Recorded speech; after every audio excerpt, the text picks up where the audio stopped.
master. Grabe ang agap kong nagising. Alas 3:30 ng madaling araw.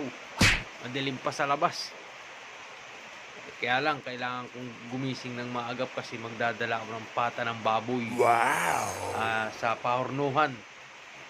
Kailangang agapan dahil doon ay paunahan. Kailangan nating umabot. So, ayun. Yun nga, dadaling ko yun doon para pang mamaya. Kasi malapit na ang New Year.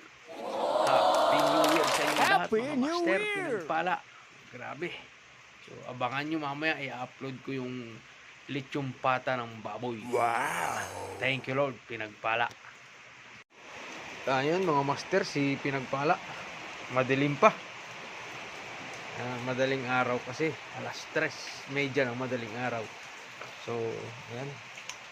Kuha natin ilaw. At yun na yung pata ng baboy. Dalawa yan, mga master. Pinagpala. So, naulan pa. Kita naman.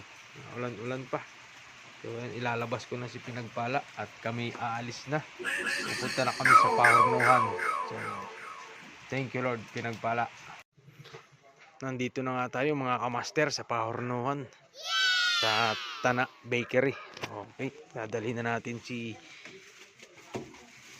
pata. Pata, 2 piraso.